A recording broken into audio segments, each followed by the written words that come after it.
Hello again and welcome to Showdown in Morgantown. I'm Jack Hillgrove. And I'm Addison Elbert. We are thrilled to bring you the matchup between West Virginia University and Penn State, as well as their fan bases that come along with both schools. The Nittany Lions won this matchup in Happy Valley a year ago. This year's game takes place right here inside Milan Puskar Stadium. Milan Puskar Stadium seats around 60,000 fans. The stadium got a facelift in 2016 and 17 through widening the concourses and constructing the entrance gates. The stadium is absolutely rocking on game day when their nationally recognized marching band enters the arena to when Take Me Home Country Road is sung by fans on the way out. Penn State 38, West Virginia 15, the score in this matchup a year ago at Beaver Stadium. But with that, let's take a look at this year's matchup between West Virginia and the Nittany Lions of Penn State. Last year's win for the Nittany Lions in Happy Valley was the 5th in a row dating back to 1989 for Penn State against West Virginia. Both of these programs similar in 2024 as far as what they return. Experience a quarterback, Penn State with junior Drew Alar and West Virginia with senior Garrett Green. Both teams also bring back two-headed monster tandems at tailback. The home team with Jaheim White and C.J. Donaldson, and the visitors with Nicholas Singleton and Katron Allen. The Mountaineers were picked to finish 7th in the Big 12. Penn State preseason ranked 3rd in the Big 10. But both programs have their sights set on winning their respective conference and clinching a spot in the brand new 12-team college football playoff. WVU was established in 1867 and holds many traditions. Penn State and West Virginia. This football battle started in 1904. Last year's meeting in State College, Pennsylvania, marked the 60th time the teams had played. And once again, things didn't go West Virginia's way. West Virginia, they've beaten them 9 times out of 60 that they played, so it's not very many. And I think all those games that West Virginia won would be considered all-time wins. The Great Sugar Bowl team started a string of 3 straight wins in 1953. The most for the Mountaineer program. But Penn State would take total control of the series, registering 25 victories in a row.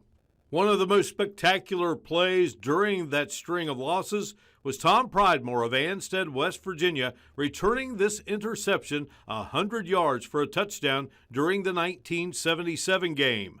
Quarterback Jeff Hostetler fell twice to the Nittany Lions in 1982 and 83. A program he had once played for in 1979 and 80. Other greats had to taste defeat. Finally, it came to an end. And the handoff given to Randall with blocker, swings out to the right, cuts down over the 20 to 15, the 10 to 5, touchdown West Virginia! And in 84, that was an unbelievable win, and I know Sunnyside about burned down. Of course, the most memorable play for a Mountaineer was actually a mistake, as Heisman Trophy contender Major Harris went the wrong way, yet scored a touchdown in West Virginia's decisive victory in 1988. And that was such an unbelievable, memorable game. And I can remember after the game, I participated in all of the celebrating that went on in Sunnyside, and it was just a wonderful memory. But anytime you beat Penn State, that's what it means. That win came nearly 40 years ago. West Virginia would love to do it again. West Virginia were to be fortunate enough to win this game, it would be a big deal. With the Showdown in Morgantown, I'm Mark Martin.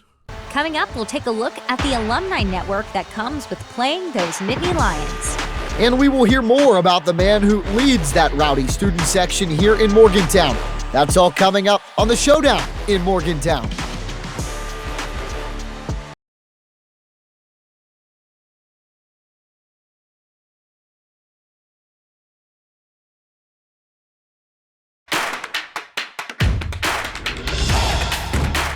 Welcome back to Showdown in Morgantown.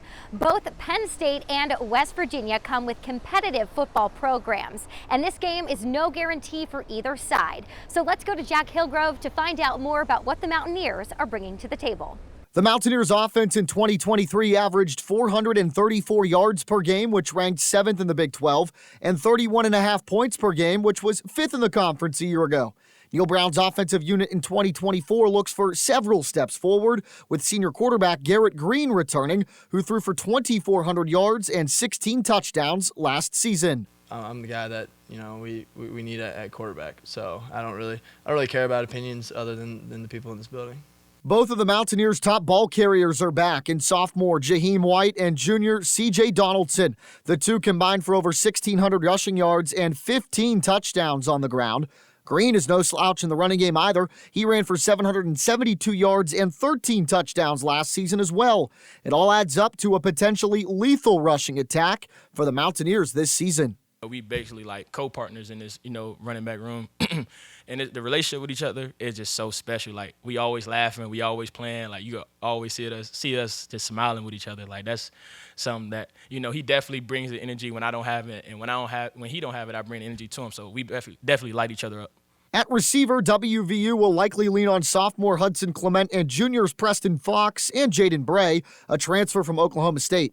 Senior tight end Cole Taylor is back as well after 444 receiving yards and 4 touchdowns last season. And up front, the Mountaineers have to replace Zach Frazier at center, who now plays for the Steelers, but they do return Brandon Yates, Wyatt Milam, Tomas Rimac, and Jaquay Hubbard, a combined 96 career starts between the four of them. The good thing is that we have an old group. We have Jaquay Hubbard, Brandon Yates, Nick Malone, Tomas. So it's really, they're older guys and they know what the standard is here. So yeah, it's a leadership role, but it's a good thing because we have older players on the O-line. And now, ahead of the big game, let's take a look at West Virginia University's defense with Jack Hillgrove. The Mountaineers' defense last season averaged 27.5 points against per game and 384 yards allowed per game. Up front, WVU is senior heavy with guys like defensive end Sean Martin, Fatorma Malba, and Edward Vesterenen. At linebacker, the team's fourth leading tackler and Ben Cutter is back, along with guys like Josiah Trotter Jr., Trey Lathan, and seniors Tyron Bradley Jr. and Aubrey Burks. And in the secondary, the team transfer heavy at corner with guys like Aiden Garnes, who comes over from Duquesne University, and Garnett Hollis Jr., who transferred to Morgantown from Northwestern. And at safety, Josiah Jackson and Anthony Wilson Jr. return to the Mountaineers. The defense for West Virginia looking to take more steps forward this season, returning 9 of the top 20 players from last year in terms of snaps played on the defensive side of the ball. Some guys have really made some strides in that second group, particularly, last year we've talked about linebacker. That's something that we feel good right there with our depth. And corner and safety, this is the best we've felt going into a season. And then the defensive line, we've been rotating guys for 3 or 4 years like that. So feel pretty good about it. 10 wins for Penn State last season in James Franklin's 10th season as the program's head coach. The Nittany Lions falling in the Peach Bowl 38-25 to Ole Miss. But the Nittany Lions in 2024 bring back a sizable amount of key contributors on both sides of the ball. Jared Parker has more on what Penn State brings to the table this season. Last year's Nittany Lions seemed to be a tale of two teams, a defense that could slow down any opponent paired with an offense that never really found its groove. The hope for James Franklin and company is that this year they've found the solution to their offensive woes. Last year, Penn State's offensive struggles were at its most glaring against elite competition. The Nittany Lions struggled to dissect the defenses of Ohio State and Michigan last year, resulting in offensive coordinator Mike Yursich being fired. Now, with Drew Aller headed into year 2 starting at quarterback and Andy Kotelnicki running the offense, change can be expected. But according to James Franklin, not too much change. I would say on offense there's probably more change than on defense and special teams, but probably not as much as you guys would think. Franklin says while there is some change with Kotelnicki, in year 11 of Franklin's tenure, the foundation is too set for a complete overhaul. Tight end Tyler Warren told me how the offense has reacted. We have a new offense we're already used to. It's not all completely different, using some same terms and stuff, but he's been great. I think the offense has done great with just embracing that. Drew Aller spoke about the difference in the way Kotelnicki coaches compared to others. His background is teaching, so I think that's a big benefit for us as an offense because he's more about the teaching and not just running plays. Like, there's intent behind everything. One of the main struggles of the Nittany Lions offense last year is that they never truly found a number 1 receiver, but now they've got Julian Fleming, who transferred from Ohio State, and Harrison Wallace is back from injury. He told me he's never felt better. Reporting outside Beaver Stadium, I'm Jared Parker. And now it's time to take a look at that Nittany Lion defense with Jared Parker. Take a look. Last year, the Nittany Lions reached 10 wins in the Peach Bowl, and a large portion of that success was due to a stifling defense. And although that defense lost several key pieces, the replacements are just as capable. Last year, Penn State had a top 3 defense in both yards and points allowed. But the Nittany Lions lost several talented pieces, along with defensive coordinator Manny Diaz, who went to lead Duke's football program. But Penn State replaced him with Tom Allen, who led Indiana for 6 years. Allen has one quality that he's made a focus point so far. We got to be consistent, and to me, no matter who we play, no matter what week of the season it is, there has to be a standard of expectation that this is how Penn State plays defense, period. No matter the game, no matter the week of the season, no matter the circumstances. Among the players to leave, defensive end Chop Robinson became a first-round draft pick after his junior season, but projected NFL first-rounder Abdul Carter moved from linebacker to edge to fill that void. I learned Carter is still a voice among the linebackers, though. It made me realize how much I've learned and grown just behind Stan Abdul, and that just helped me going into training camp this year. I've learned so much, and him moving to DN doesn't mean he's still not a linebacker. Tom Allen says Carter will play a unique role between linebacker and defensive end from week to week. And from talking with the Penn State squad, they have a lot of confidence in Tom Allen. They've experienced his defensive prowess themselves when last year his Hoosiers stifled the Penn State offense and forced Drew Allard to throw his first career interception. Reporting outside Beaver Stadium, I'm Jared Parker. And coming up, we learn more about the infamous West Virginia Mountaineer ahead of the big game.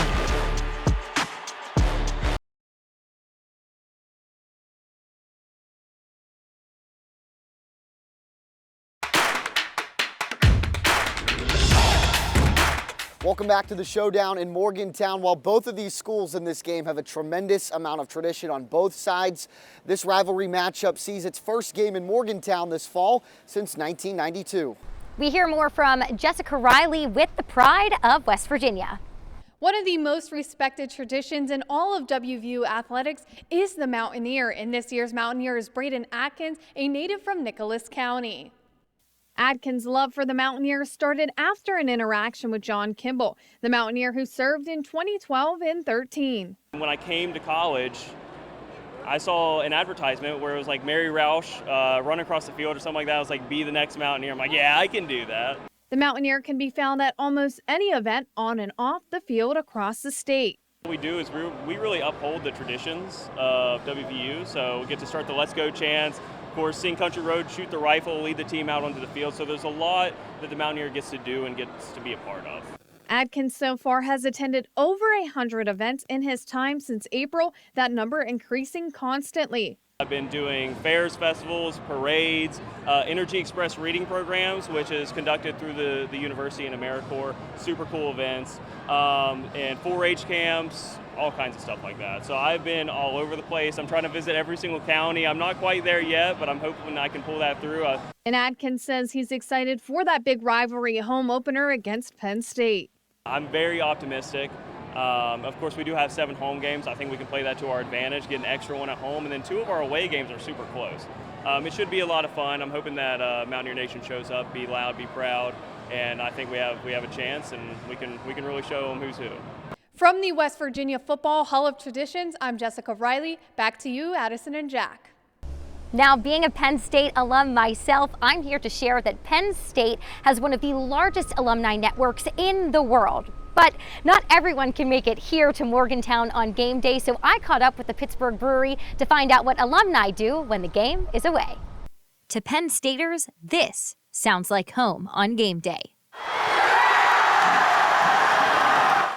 But when the team is away, this cheers is the sound of home for many in the greater Pittsburgh area. So a brewery, so grist is grain, and then house is because we always wanted you to feel like you were at your house drinking and were surrounded by families. So with the Penn State connection and on those days, it feels like you're surrounded by your Penn State family and drinking at your house. It's the best.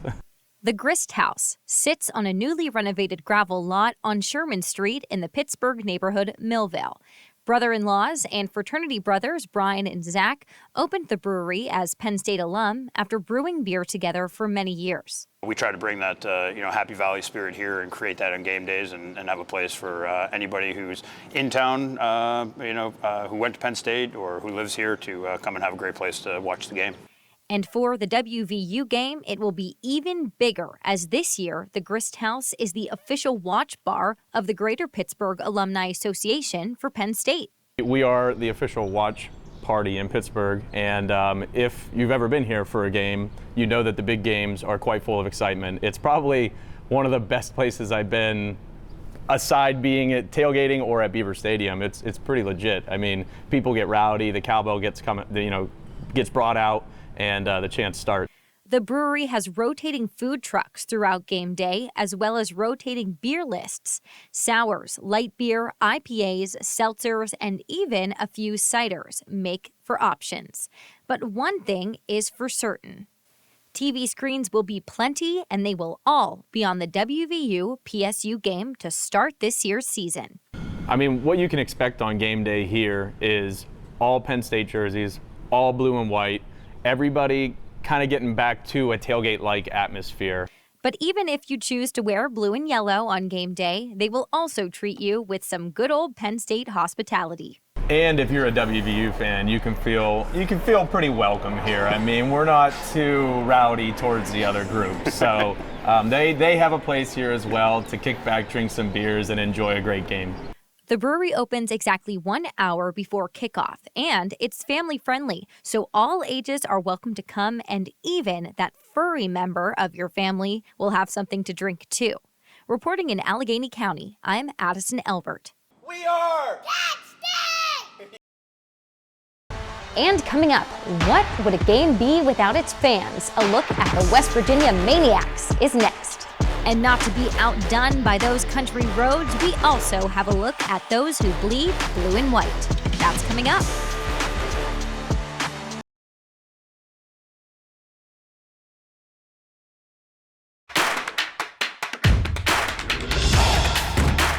Now, saying West Virginia's fan base is loud and proud is a drastic understatement. From their famous first down chant at home inside Milan Puskar Stadium to singing country roads after every home win, this West Virginia fan base really packs a punch. Jessica Riley has more on the Mountaineer fan base. For Mountaineer football, fans make up a big part of that, with thousands piling into the Milan Puskar Stadium. They are excited for that rivalry game. Let's go Mountaineers! Having no NFL team in West Virginia, the West Virginia Mountaineers fill that void for fans, and with the first game being a big one, the energy is high. I'm very confident that we're going to beat Penn State. I'm extremely confident. Being at home, 65,000 blue and gold Mountaineer Maniacs in the stands, it's going to be awesome. And this year, fans say they have big expectations for their team. I'm super excited about this season, just to see, how the team comes together. My son plays, Ben Cutter, so I'm super excited to see what he's going to do this season and how he grows as a player. That's going to be a big game, and I'm excited. There's going to be a lot of people and a lot of excitement. Beyond football, the camaraderie and environment of West Virginia football unites those students. I just love the fans, honestly. Coming to the games and singing country roads after is my favorite part. Just hoping for a lot of wins. Beat Penn State, beat Pitt. Yeah, that's exactly it. We need to beat Penn State. That will be awesome. From the top of the morning to the end of the night, fans are ready for game day no matter the outcome. The atmosphere definitely come around here. You definitely get to go and, go tailgating, just walk up to a different tailgate. People are all happy and, Mountaineer football. Big game. It's going to be a tough game, but can't wait. And football's back. And ahead of the home opener against Penn State, the stakes are high. I mean, Penn State's one of those schools that you grow up not liking as a Mountaineer fan. And the fact that, we haven't beaten them, I think, since '88. So this is the year. This is time to take back the rivalry and bring it back to WVU. With over 750 living alumni, Penn State can even call Morgantown home on game day. We have more from the Penn State fan base. Penn State's known for the power of our network, and if it wasn't for our 775,000 alumni that live worldwide, we wouldn't be such a powerful force on behalf of our graduating students. Whether in Happy Valley at Beaver Stadium or in a away game, Penn State pride is everywhere. And on game day, alumni and fans show up and show out. And in State College, the buzz, as they call it, is infectious, even if the team is on the road. I don't know how students get any work done on Friday leading up to the game, because there's so much going on, whether it's Nittanyville or all the other things that are part of the game day tradition here at Penn State. What is Nittanyville, you ask? Well, it is one of the largest student section organizations in the country. They camp out days before a big game, rain or shine, and travel wherever the team may go. I believe we are the most dedicated and passionate fans in college football. The group has many traditions, including sitting front row in Beaver Stadium. But in Morgantown, they were pushed to the away fans' corner. Connor says that he's fine with the seat because the fans will still sound like they're front row. Fans are going to travel a lot, and I believe it's a stripe out, so it's going to be like yellow, blue, but don't be surprised if you see a lot of white sprinkled all throughout that stadium, especially late in the game. Maybe some of that yellow and blue is going to disappear. And Connor says that fans have a bit more to cheer about this year as the college football playoff is expanding, and Penn State has been selected as a team to watch. And now that the playoffs finally 12 teams instead of 4 teams, I think a lot more people are excited, because I think that gives Penn State a better chance to make a playoff. And if fans are not traveling to Morgantown, a local watch party or alumni chapter gathering is where you can find the over 700,000 living Penn State alumni. Thank you so much again for joining us for Showdown in Morgantown. Remember the matchup between West Virginia and Penn State Saturday, August 31st at noon. For Addison, Jared Parker, Jessica Riley, and Mark Martin, I'm Jack Hillgrove saying goodnight and so long. West Virginia and Penn State on Saturday, August 31st. Hope you enjoy the matchup.